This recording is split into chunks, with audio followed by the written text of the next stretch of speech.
Hello again. So if I haven't scared you off too much, then it must not be too bad. Um, the examples I want to talk about today, or this time, have to do with the concept of apparent weight. So the first thing to remember is that apparent weight has nothing to do with your parents' weight. Apparent weight is just another way to say normal force, but it's the specific normal force representing, excuse me, if you want, the force or the normal force under your feet if you were standing, or if you're sitting in a chair, it would be the normal force under your bottom, pushing up at you. So it's, if you think about weight, we don't actually feel the weight. What we feel is the normal force induced by the weight squishing us against something. So when we say we feel weight, what we actually are sensing is a normal force. Apparent weight is going to be the normal force we sense in a situation. Sometimes it might numerically equal our weight, or as we're going to find or some examples, it could be different than our weight. The specific examples I have in mind right now are examples combining the idea of apparent weight or normal force and circular motion, because that's what we've been talking about in the last couple of examples. The basic picture of what I have in mind is some sort of an amusement park ride like this. You could be going around in some sort of a car.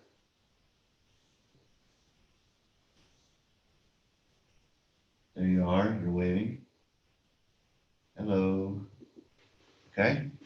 And you're going around, and you know what this feels like. If you've been on a roller coaster, you know how this will feel. If you go around a loop, when you're at the top, the pressure under your bottom feels very low, and you feel like maybe even you feel like you're going to disconnect from the cart. Okay, that would be a situation where if you really disconnected, normally they don't let that happen. But if you really truly disconnected, kind of lost contact, the normal force would actually go to zero, and you would feel weightless. You're not really weightless. Your apparent weight would be zero because the normal force would be zero. And then as you go to the top, you feel very light, or very small apparent weight, you feel like. And then you feel heavy when you get to the bottom. You feel compressed, squished against the bottom of your seat. Okay, so that's the basic situation that we want to understand, and we want to use our knowledge of Newton's laws and circular motion to understand these perceptions. I thought we would go ahead and set some numbers here. So let's imagine that this is a circle. Let's imagine that there's a radius. I'm going to go ahead and choose the radius to equal, I don't know, I work it out for 15 meters. So let's go with that. And let's go ahead and say that the speed, or the tangential velocity, is 30 meters per second. That's pretty fast, right? That's moving. That's like 66 miles an hour. That's a lot. So who knows if these are actually realistic numbers? I suppose you could go through and find some place where somebody's worked out and recorded actual numbers. Okay, so those are kinematic numbers describing the size of the circle that you're on. And let's go ahead and assume that your mass is pretty typical. So let's assume that your mass is, I don't know, let's say 80 kilograms. For some of you, that's a little heavy, and for some of you, it's not heavy enough. It's kind of in the middle. Okay. Very good. Now, the key situation, the key points that I'm really interested in focusing in on are at the bottom and at the top. Okay. And we're going to have basically 3 questions. One is to use these numbers and figure out at the bottom, what is your apparent weight? How heavy do you feel? Which is really just code word for normal force. Apparent weight is code word for normal force. So we want to find the normal force under your bottom, at the bottom of the loop. And similarly, we want to find the normal force between you and your seat at the top of the loop as you go upside down. Okay, then after we do those 2 things, I'd like to also resolve this and figure out what is the minimum possible velocity before you actually do start to lose contact with your seat. Okay, so we'll talk about that when we get there. Okay, so let's work these through in stages. Let's have A is going to correspond to at the bottom. B will be the top, and C will be minimum velocity. So part A, at the bottom. So one of the things you have to know is that because you're going around a circle, the orientations of things are always changing. And so we need to make sure that we have a free body diagram which is appropriate for when the cart is at the bottom of the circle. So when you're at the bottom of the circle, let's think about it. There you are. Let's think about what are the forces acting on you when you're at the bottom of this loop. Excuse me. Because you're on Earth, we have the weight acting down. That's the real weight, not the apparent weight. That's the true gravitational weight. And then we also, if you're at the bottom of the circle, there's also a normal force acting upwards. And that's it. So at the top and bottom, it's kind of nice because there are no horizontal forces to worry about. Any other point on the circle, you've got to deal with trig and stuff. Okay. So having found the free body diagram, we can immediately write down the net force. And that's going to be the normal force acting upwards minus mg acting downwards. Remember, normal force in this context is usually called apparent weight. And it's actually the thing that we feel physically as we move around in the circle. Okay. Net force, you can use Newton's second law to say the net force equals the mass times the acceleration. And because we have circular motion, the acceleration equals v squared divided by r. So we can rewrite this as normal force minus mg equals mv squared over r, and normal force equals mg plus mv squared divided by r. Look what happened. If we were just sitting still or on a flat road, we would just simply have that the normal force equaled the weight. Because in this problem, the acceleration when you're at the bottom is upwards, right? The acceleration is upwards because of centripetal acceleration. That means the net force has to be upwards. But if you think about that, it means that, going back to our free body diagram, the normal force must actually be larger than the weight. And that's what's borne out in the algebra. mg would be the size of the weight. The normal force is larger than that. We should plug in our numbers here.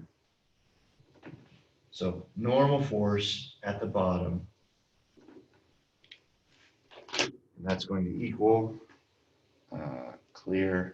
it's going to equal 80 times 9.81 plus 80 times the velocity squared, which would be 30 squared, divided by the radius, which would be 15. assuming I typed all that in correctly, I get 5,585 newtons.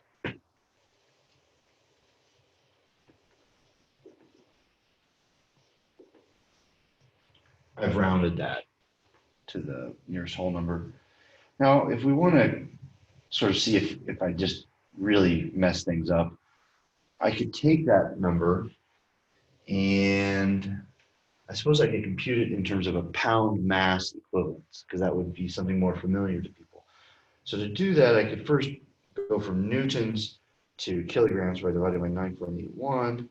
That gives us some kind of a mass equivalent of this. And then that number is 570 sort of equivalent kilograms. And then I could divide that by 2.2, because I know that 1 kilogram is equivalent to 2.2 pounds. Sorry, I want to multiply it. Oh dear. I've got a force at mg. Oh, that may be what I get, actually.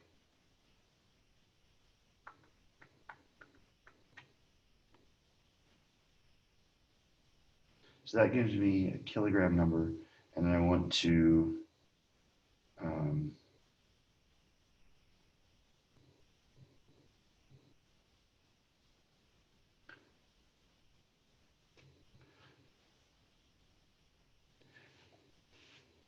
I think I didn't choose realistic numbers.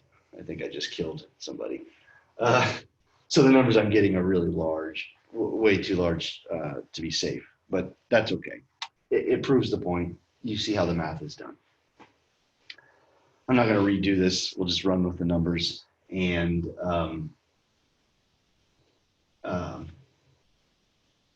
we'll just go from there. I should have seen that coming, because if someone weighs, if G is about 10, the normal weight should be about, 800 newtons would be what we experience as normal weight. And we're getting results in the thousands, assuming I didn't mistype that. Maybe yeah, no, that's going to be right. So yeah, I just killed somebody. Sorry. All right. Okay. Let's do the same problem and find the normal force or the apparent weight at the top of the circle. And let's see how we do there. I suspect we're still dead, but maybe less dead. Okay. Remember, 5,585. This was at the bottom. What we're expecting is that at the top, the normal force should be smaller. How much smaller? It's hard to estimate. You have to do the math. Again, at the top, we want to redraw a free body. In that situation, we have a normal force which points down, and we also have a weight which acts downward. So two.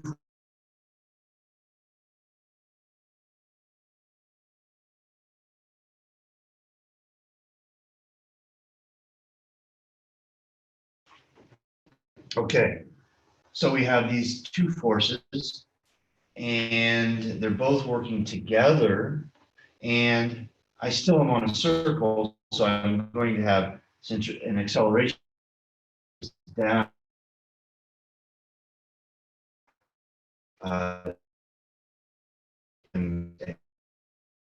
Acceleration. Write down my formula for